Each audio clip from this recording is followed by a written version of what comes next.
on the parsha, which is based on a medrash, and we'll learn it carefully and see if we can extract practical lesson and a way to move forward in self-development. So it's a chance to open up a theme. Okay, let's start with the Rashi, and let's see where it takes us. So this week's parsha is Baloscha, and it starts out that Hashem commands Aaron HaKohen that he should prepare the candles, the neiros, right, of the menorah in the Mishkan. So a very strange Rashi here in the name of the Medrash. Rashi asks the following question: Lama nismecha parshas menorah leparshas nesim? Why is it that the story of the menorah here is right next to the parsha of the Nesim of the princes of each tribe? If you remember from last week, so all of the princes of each tribe gave a donation to the korban and a donation to the Mishkan, right? So why is it that the menorah, the story of the menorah, is next to the story of the Nesim? So the Medrash continues. Rashi brings the Medrash.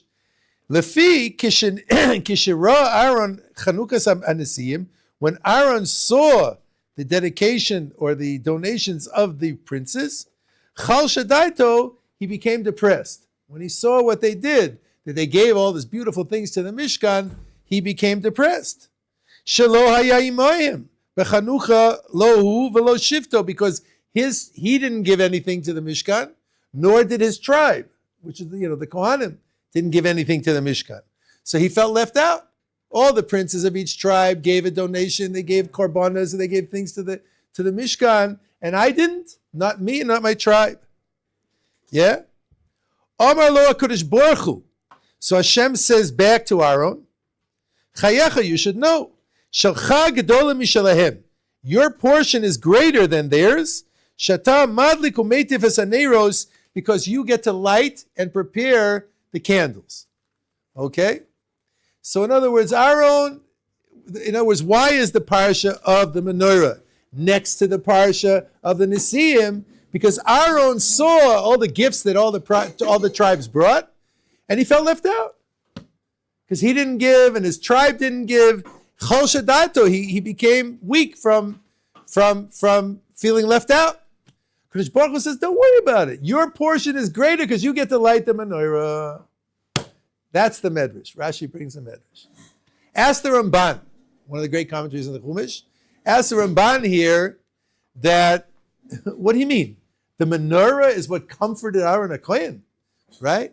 Aaron HaKohen had everything. He went into the Holy of Holies on Yom Kippur. He brought all the korbanos. Why is it the menorah the thing that comforts him? Why did Hashem choose the menorah as a thing to make him comfortable?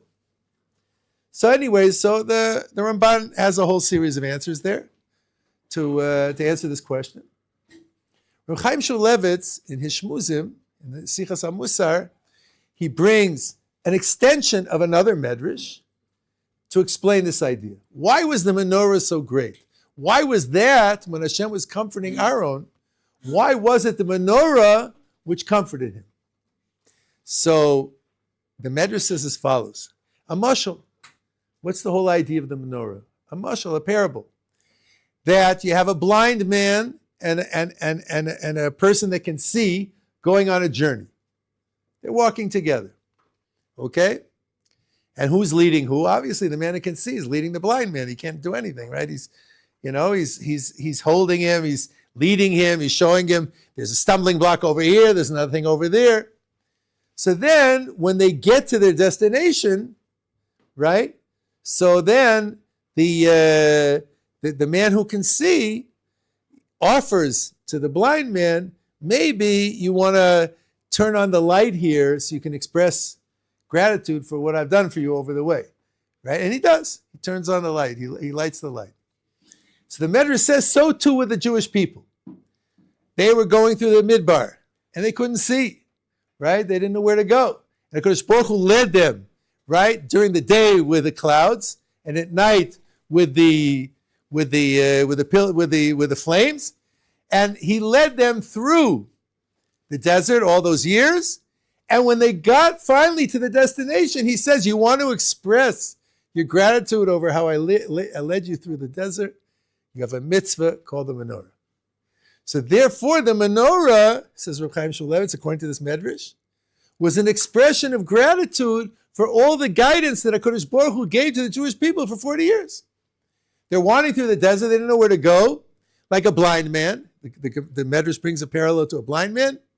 And therefore, the Ribbono Shel Olam showed them the desert, through the desert, and to express gratitude, we have this mitzvah called menorah. That's one of the aspects of menorah, even though the menorah is a symbol of Torah, but it's also one of the aspects of the menorah is to express gratitude, how HaKadosh Baruch Hu carried us through the desert. Okay, very interesting idea from Reb Chaim Shmulevitz. So what? Why does that console Aaron? Why is that more important than the fact that he goes into the Holy of Holies on Yom Kippur? Why is that more important than the fact that he offers all the sacrifices? Why is the fact that he gets to show his gratitude more important than all that? Because showing gratitude is one of the very foundations of Torah. That's what I want to talk about. Showing gratitude, the importance of showing gratitude. And it's such a foundation. It's so central. It's so important for your spiritual growth that was what comforted Aaron. You have a chance to show gratitude that no other tribe has the opportunity to do so. That's what comforted him. You have a chance to grow. You have a chance to express yourself in such a way. That was the mitzvah that comforted him, because showing gratitude is even higher in certain aspects of coming into the Holy of Holies, offering the sacrifices. That's what comforted him, because that's a mitzvah which includes gratitude. I'll go over another idea that I did speak this out over Shavuos. Not everyone was there. Some people were there. You'll please those who were there. Please excuse me, but it's a very central idea. I like to bring it out. Those who were at the meal, when I did speak, it was, people kind of in and out during the meals. But there's a concept from the Vilna Gaon.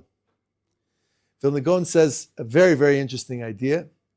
You take the 10 Commandments. So the 10 Commandments have 2 luchos, 2 separate tablets. And one is between man and God. The first 5 commandments are man to God. And the left tablet is between man and man. Okay? So now, the Vilna Gaon's concept was you can connect each mitzvah, man to God, with a corresponding mitzvah, man to man. In other words, 1 is connected to 6, 2 to 7, 3 to 8, 4 to 9, 5 to 10. Fascinating concept. It's only the Vilna Gaon. The Kli Yakar says something similar to this. It seems like there was a Masorah that this is how the commandments work.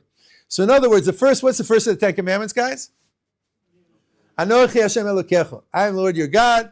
The mitzvah to believe in God. Right? That's the first mitzvah. So that's connected. What's number 6? You can't kill. Right? Lo tertzach. So that's connected. Why? Because if you really believe in Hashem, you would never kill another person. Hashem created them. They're connected. Right? And the Gemara explains how they all work in. So according to this logic, according to this idea, so mitzvah number 5, what's mitzvah number 5? Honoring your parents. Mitzvah number 5 is honoring your parents, keep it of aim. Has to be connected to number 10, which is not to covet that of another person. Lo tachmod. Right? And not to covet his house or his wife or his car or whatever he has. Okay? So now why are they connected? Honoring your parents, don't lo tachmod. What is the connection between these two? Furthermore, you could ask even a deeper question. Why is honoring your parents man to God? Isn't honoring your parents man to man? I mean, your parents are human beings, right? Why is that in the first set of tablets of honoring God? Right? What do they have to do with it?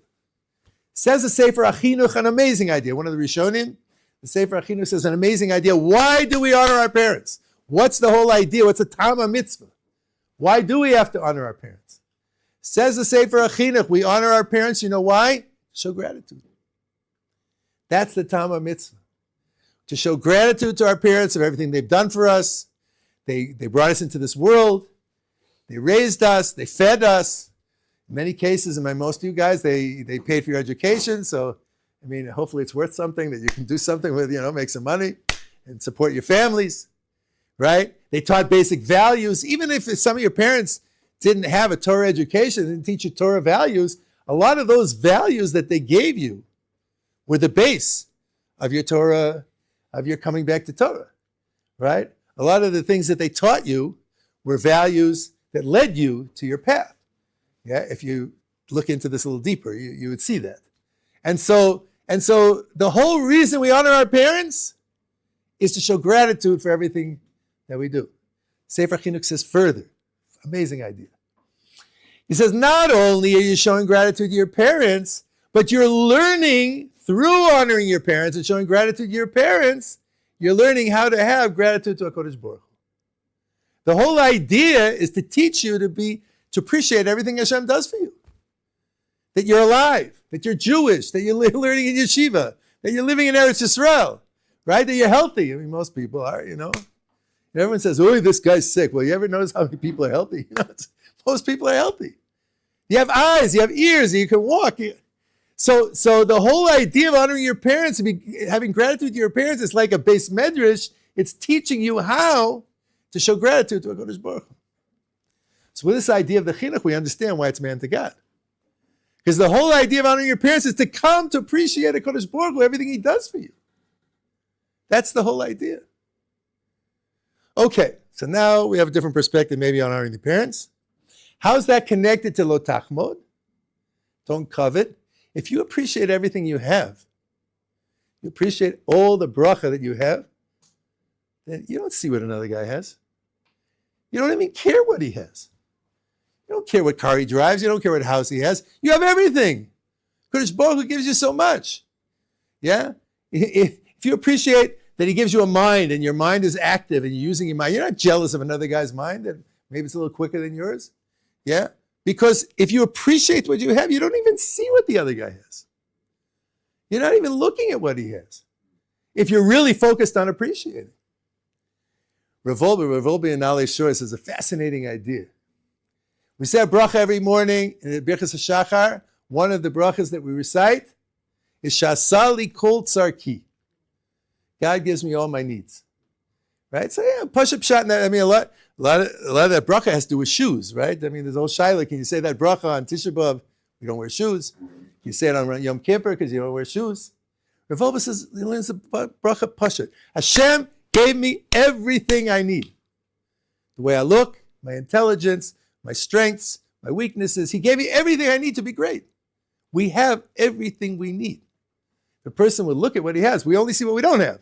What he has and what this one has and that one has and this one, we don't see what we have. And if you see what you have, you don't need what the other guy has. Everybody has his own road. Everyone has his own derech to get to reach greatness. We have everything we need to be great. Okay. Now, just my own observation. I heard this idea from my Rebbe Shlita, the connection between 5 and 10. Now, I would like to extend the idea. If you look at the tablets, you have these two tablets, right? So in 5 and 10, 5 and 10 are holding up the whole tablet. The gratitude is everything. We're going to get into this. Gratitude is the yesod hayesodis, foundation of foundations, is having gratitude for what you have, both to those who've done good for you, like your parents, and to HaKadosh Baruch Hu. And that holds up the whole 10 Commandments. That holds up the whole tablets. Okay, let's look at another idea. There's a very holy book. Some of you maybe have exposure to it, called Michtav Me'Eliyahu. Eliyahu Dessler, of blessed memory. He was a great Baal Musar.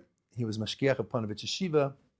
Very amazing person. He wrote he didn't write anything. They wrote up his letters. They wrote up his letters and they put it into a 4 or 5 volume set called Michtav Me'Eliyahu.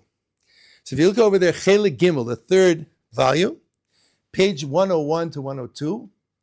So Rav Dessler over there describes what it's going to be like in the world to come. What is life after death? What's going on over there? Right? What is it? What are we waiting for? We're like, it's the whole thing we're waiting for. After we leave this world, this world's great and we want to do our best over here, but when we leave, we understand it's going to be much better than what we have here.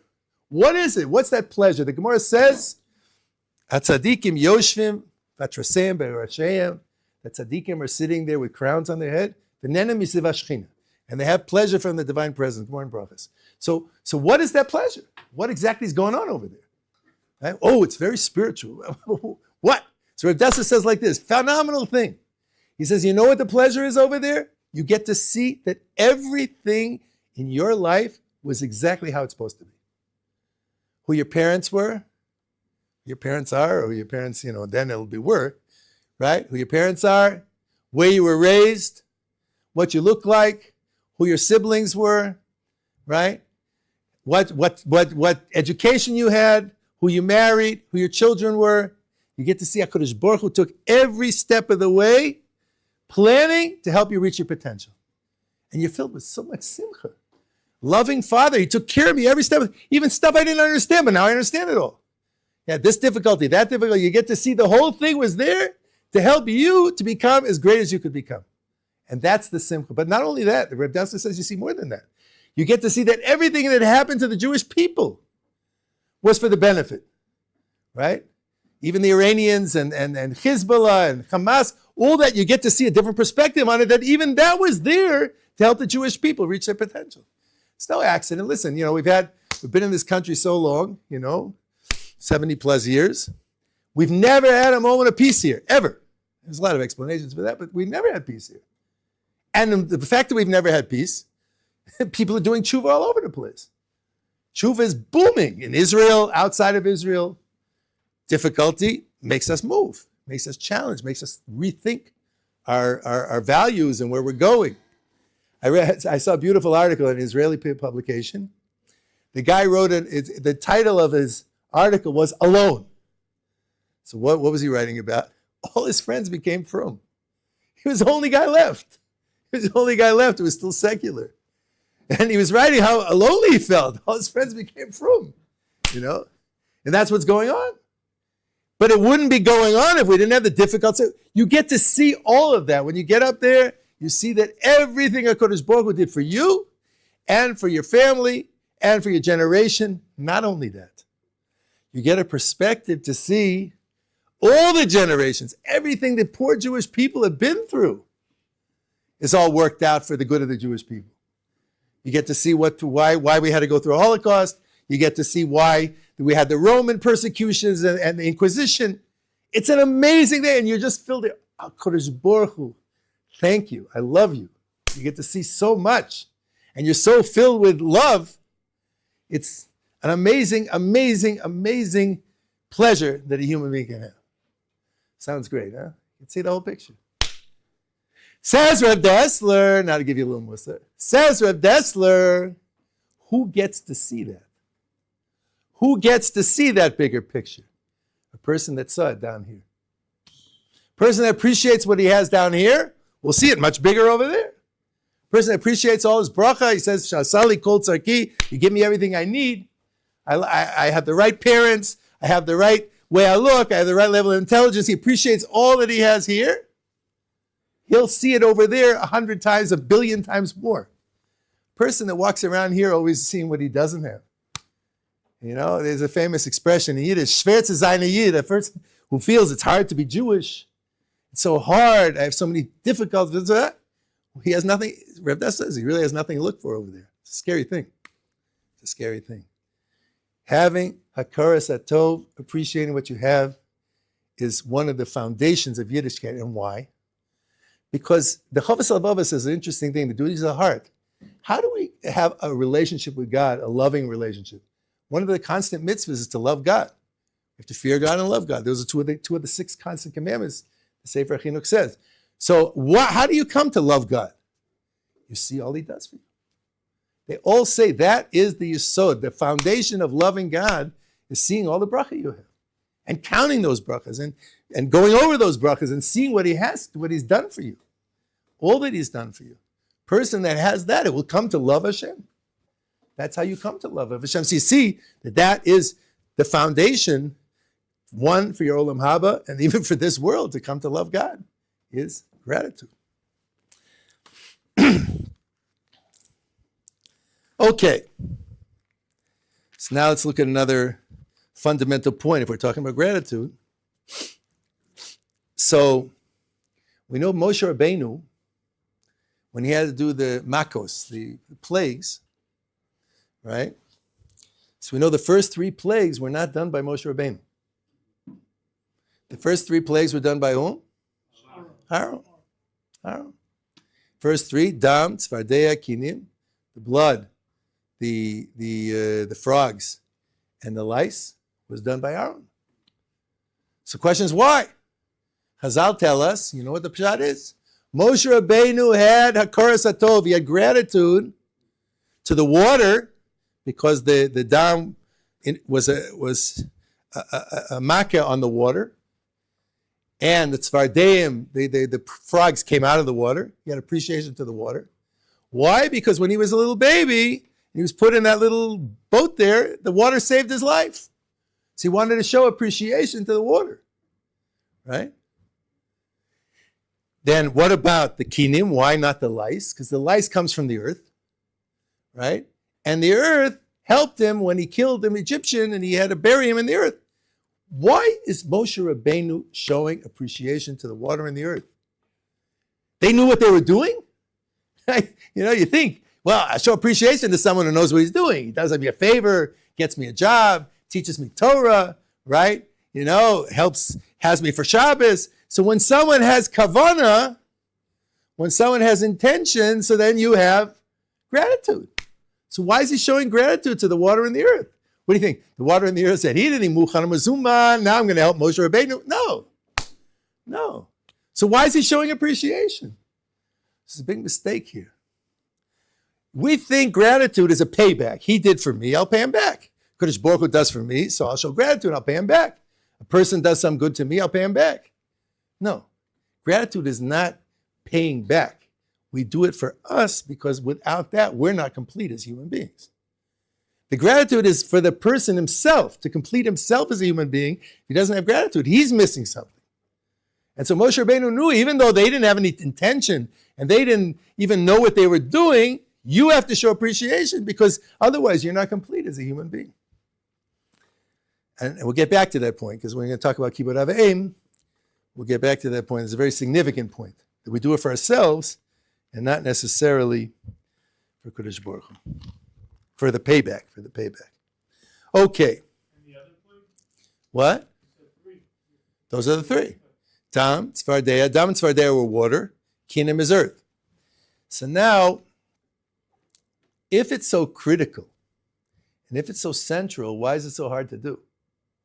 Why don't we just naturally be gracious and naturally show a hakaras hatov? Why is it a hard thing? Why is it challenging? Yeah? So the classical answer that Baalei Musar give is that if you show a hakaras hatov, you're like meshubed, you're obligated to that person. You're showing hey, you did something for me and you feel obligated. We don't want to feel obligated, right? And a person doesn't like to feel obligated to somebody else, so we don't express the gratitude. I would like to offer another explanation, which I think is more of a psychological explanation, that a person has a drive within him, which is a healthy drive, to be independent. It's a good drive. That's what we teach here in Yeshiva. You want to be on your own feet. You want to be able to prepare Gemara and Rishonim by yourself. It's a good thing to be independent. It's a very healthy thing to be independent. But gratitude kind of goes against that, because gratitude, you're saying, I'm not independent. You helped me. You did something for me. I need you. You took care of me, right? So the independence kind of, butts heads with this idea of gratitude, right? So, often that can hold us back from showing gratitude. So the question is, are we really independent? I mean, if the independence is a counterforce against the gratitude, are we really independent beings, right? Or do we need each other? Right? That's really the question.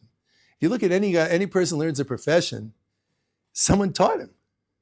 And not only that, but that body of knowledge was developed by other people even before the teacher. It was a cumulative body of knowledge that taught you. A guy who's a doctor has to train under other doctors. And there was all the people that came ahead of them that developed medicine the way we have it today, right?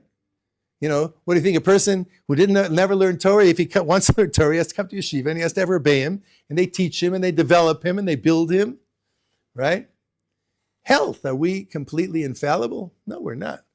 We're actually quite vulnerable, One little infection comes in, there was an interesting thing when I was a bocher still.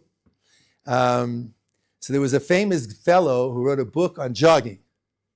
Dr. Fix, I don't know if anyone reads it anymore, but he was the big hit. Dr. Fix wrote this book, top of the New York Times bestseller list for over a year. And it was all the benefits of running.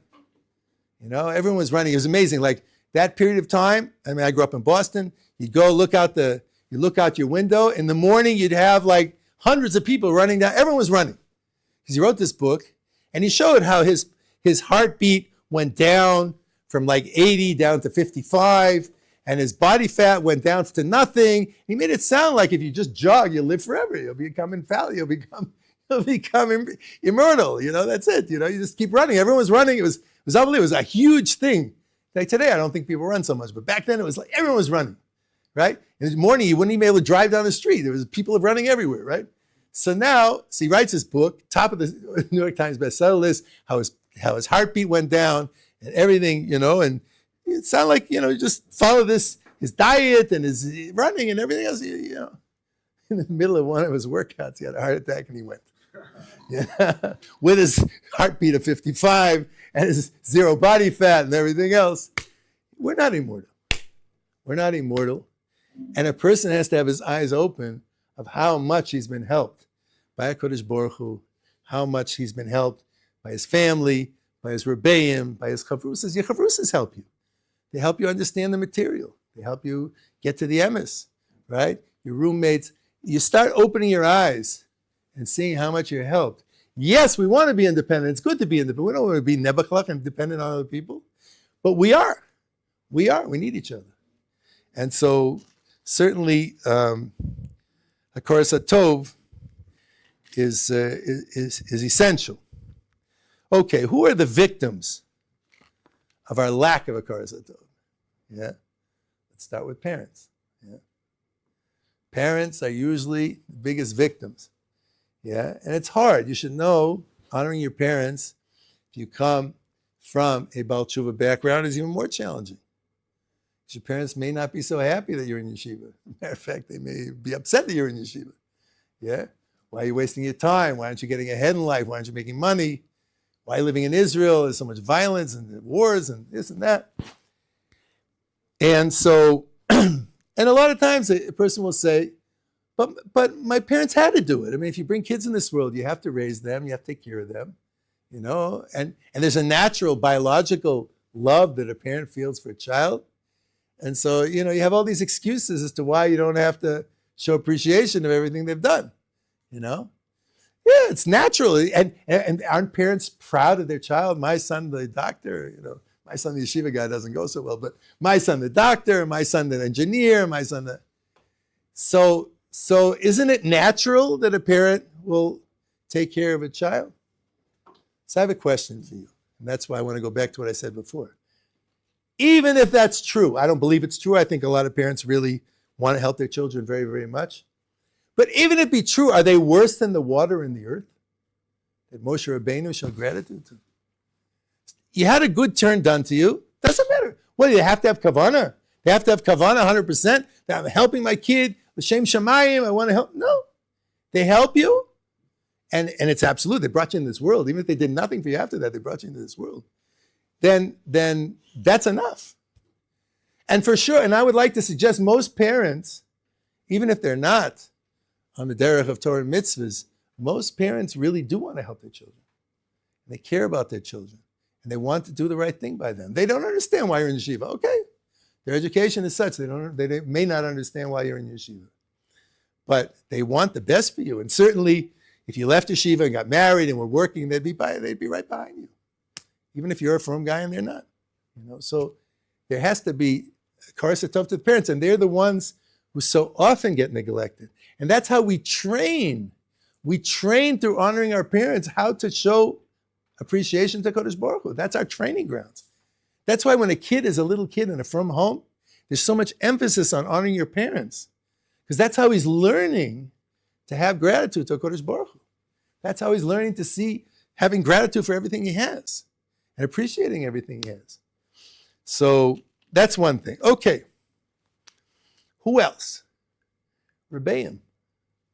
Say, well, Rebbeim, he enjoys teaching Torah, gets a geschmack, so he gets to teach me too, He has an enjoyment teaching Torah, and he gets a salary, minimal and sometimes from Ohr Somayach, but at least he gets paid for it, And so, why do I have to honor him? Why do I have to honor him? Why do I have to show respect or honor to my parent, to my Rebbe, or gratitude to my Rebbe? Because I'll tell us that if you have a lost object, you find a lost object, one of your father and one of your Rebbe, you have to give back your Rebbe's lost object. More says in Bamatzia. Why do you give back your Rebbe's lost object? Your father brought you to this world, your Rebbe brings you to the next world. He's teaching you how to live. He's teaching you your whole derech in life you get from your Rebbeim. I mean, if your father's Talmud Chacham, you get from your father also, but in our cases, that's usually not the case. And so your Rebbe is the one setting you on your feet, giving you a derech, giving you an approach in life, so you can make it to Olam Haba. Is there any greater gift than that? Right? And I guarantee you, most Rebbeim, if they'd be in the business world, they'd be making 20 times more than they're making teaching Torah. And they teach Torah because they want to help you. They want to help you grow. They want to help you develop. They want to build Talmidim. And so you should be filled with tremendous gratitude for what they're doing for you, how they're teaching you and developing you and building you. And unfortunately, again, those are the victims, the parents, the Rebbeim. I mean, for sure the wives, but most of the guys here are single, but wives, for sure, people take them for granted, They do so much for us. They help us so much, right? I'll just finish with an amazing Gemara. And I think with this, again, we can get a perspective of how important this mitzvah, this midah is, to work on this midah of showing appreciation for everything we have. The famous story of Rebbe Akiva. So Rebbe Akiva, at a late stage of life, started to learn. He was an ignorant man. He didn't know anything. The Shaila, was he from, not from? All the discussion there among the Meforshim. He either was from but didn't learn, or he wasn't from at all. Whatever it was, he started learning. He started with olive paste. He didn't know anything. And the Gemara says that his wife sent him off to learn. And, he came back, 24,000 students. Came back with 24,000 students, even came back in the middle, and she sent him off to learn again. And so everyone's, crowded around to see the great Rebbe Akiva when he came to visit. And his wife runs out, and she's all, emotional. She sees her husband has become a great man, and he has 24,000 students. And his Talmidim are saying, "Who's this woman? Get her right." And he said, No. Everything I have and you have is from her.